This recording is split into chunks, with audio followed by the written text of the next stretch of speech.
If you're thinking about moving to the Raleigh-Durham area and you have kids, you have probably been looking up some information about schools. Private, charter, magnet, districted schools, capped schools. What in the world is all this about? We are going to talk about it today, so stick around.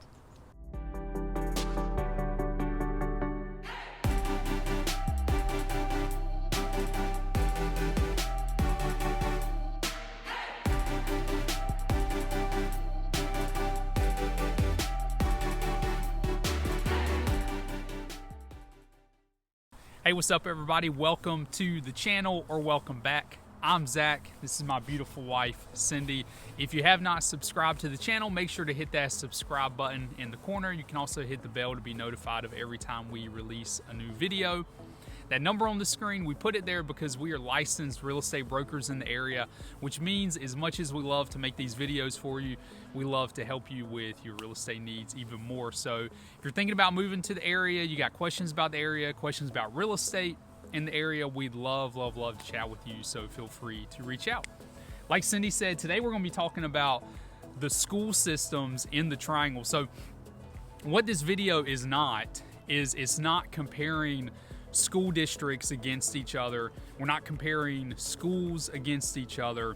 This is simply just a general overview of your schooling options that you have in the Triangle. So Cindy used to be a teacher. She is an expert on this. I am not, so I'm probably gonna shut up most of the video and just let Cindy talk. So with all that being said, let's get at it. All right, so we're going to talk about a few different types of schooling that are common within the Triangle. Of course, I think everyone knows about public school versus private school, right? But here in the Triangle, we have a lot of options that fall under that public school realm. But we're going to first just kind of talk about the traditional public school systems.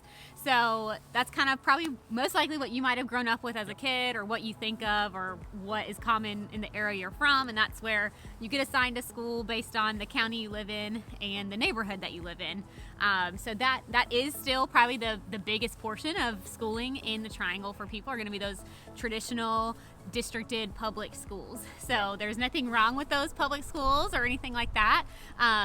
But we do have some other options too. So I'm mostly going to be talking about the other options just because you probably get a good idea of what a traditional public school is like. But just a few pros about the traditional public schools in the area that some of these other options might not lend themselves to are the size of them, since they tend to be bigger than the other options we're going to talk about. When your kids get older, like middle school, high school, and they're into things like sports or the arts and things like that, there's going to be more options for them in a larger school setting, of course. So that is something to keep in mind if you want to be into competitive sports or really into theater or arts. It's not that those things aren't going to be options at other schools, but they're going to be more expansive options at your bigger schools. So that's definitely a benefit of the traditional schools in the area for sure. But we're going to move on and talk about something that a lot of people have a lot of questions about, and that is charter schools. So charter schools are really common throughout the nation, but particularly common around the Triangle area. I think we have a really large concentration of them for whatever reason that might be. So charter schools are public schools. Yep. They just are a little bit different in the fact that they're not part of a school district. So, when you're going to your districted school, you're either in, Durham County schools or Wake County schools, wherever you're moving to within the area. But a charter school doesn't fall within the Durham County or Wake County school systems. So they kind of can run independently. So they have a lot less rules and things like that. So that can be a pro to some people, and for some people they might think that that's a con. But because of that, they might have different types of curriculum or different themes to the school that people like. A lot of the charter schools might just have, like more of a modified schedule for the year or the school days and things like that are appealing to families, and oftentimes they're a lot smaller, so that can be really appealing to some and not appealing at all to others, depending on your family's circumstance. So that's something to keep in mind for charter schools. There is no fee to apply or be free. Part of a charter school. It's still a public school. It receives funding from the state, just like the state school, or excuse me, the districted schools would. It just kind of receives funding a little bit differently because it's not part of the district. Mm-hmm. So because of that, there is a little less amenities that come along with many of our charter schools, such as busing or like a large cafeteria. It might be more limited to having to bring your lunch to school, or maybe order a catered lunch that's brought in from a restaurant. And then additionally, smaller schools, a little less options with sports, not to say they aren't there.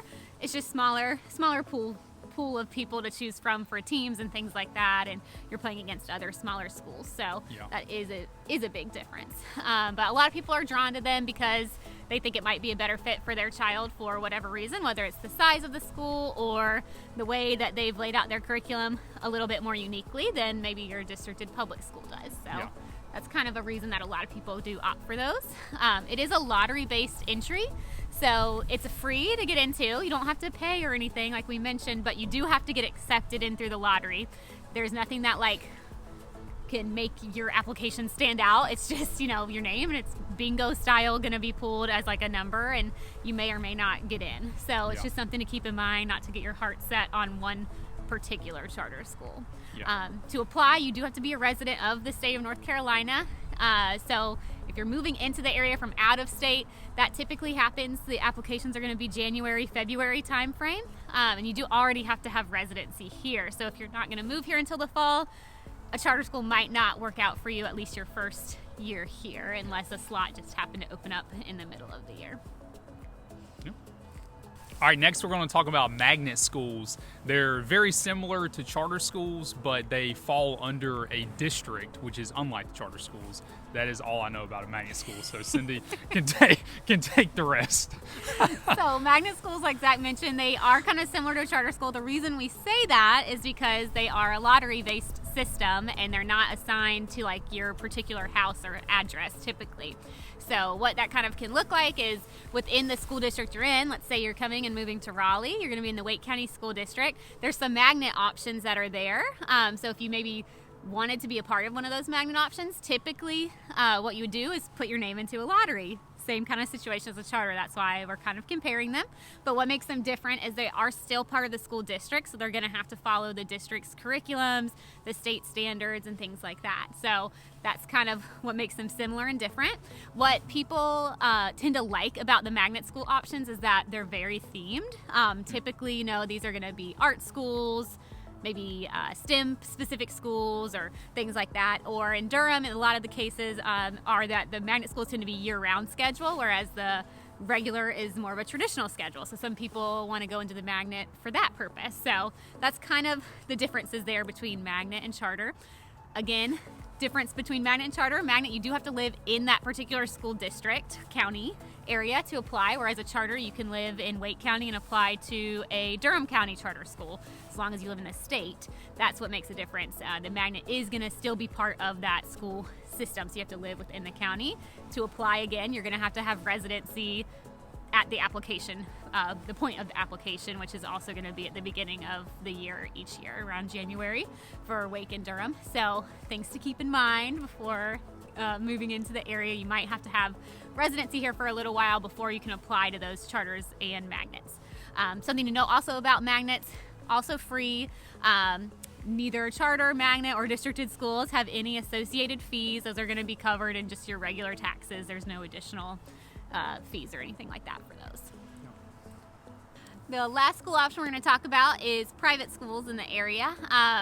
I'm not going to talk about any specific private schools or anything like that. Most people know what a private school is. It's going to be a paid admission into a school system, not a system necessarily, but a private option. There are a lot of private school options in the Raleigh and Durham area, so if that's something you're interested in, there's going to be an option for you, whether it be religious, not religious, elementary, middle, high school. There are a lot of options there for private schools. So if you have more questions about specific private schools in the area, charter schools, magnet schools, districted schools, feel free to reach out to us and we can share what we may or may not know about those particular schools. And we're thankful that you guys watched the video. So to kind of sum it up a little bit.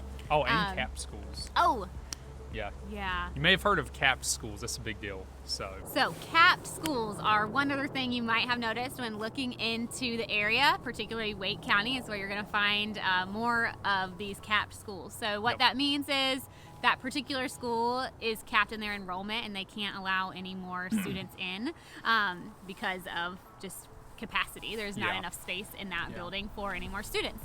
So because so many people have been moving to the area in a short amount of time, Wake County's trying to keep up with building new schools, but there's only so much they can do in a short amount of time. So that leads to things being capped sometimes. So what they'll do is, that the school that you live closest to may not end up being the one that you're able to get into. So if the school that's typically districted to you is capped, they will reassign you a different school option. But it is important to check out the Wake County Public Schools website and give that school a call, because there's a chance that even if it says it's capped, you might could get in depending upon the circumstance, grade level, how close you live, etc. So and there's a wait list. Yes. From my understanding, there's a wait list that you can be put on. So if you live in that district. Right. According to their website. Right. So that's something to keep in mind. Moving to Wake County, you might not want to move to an area particularly for one school, because it could be capped. So overall, it's a great school district. So I think you'll be happy even at the school that they might send you to that's not capped. So lots of good options there. So like we mentioned, you have your traditional schools. You got some of those are capped in Wake County. You have your charter schools and magnet schools, which are lottery based and typically have more theming to them. And then your private schools, tuition based schools. So lots of options here in Raleigh and Durham. Please reach out if you have any questions about that. And we are thankful that you watched. All right, thanks so much for watching today's video. Like I said earlier, if you have not subscribed, make sure to hit that subscribe button in the corner, and you can also hit the bell to be notified of every time we release a new video. That number on the screen, that is our number. Like I mentioned earlier, we are licensed real estate brokers in the area, so we would love to chat with you if you're interested in the area, have questions about it, or questions regarding real estate in the area. Feel free to text, call. My email will be below as well. You can shoot me an email if that works better for you. I'll also put some links below to the different school districts' websites. And if like when we were talking about the cap schools, there's a FAQ page on Wake County's website that goes over what that means and the different options that are available for that. So those are all just helpful resources to have available. So for sure. And if you'd like to continue to follow along with us, we'd also love to have you over on our social media. On Instagram, you can find us at The Honeycut Realtors, or you can also look us up on our website, honeycutrealtors.com. So we look forward to getting to talk to you soon. Yeah, but thanks again for watching. Thanks for listening to Cindy talk about schools. Thank you for listening to me talk for so long. No. She knows she knows her stuff. I don't know. I know very little about schools, so I'm thankful that she does. But anyway, thanks for tuning in, and we will see y'all next time.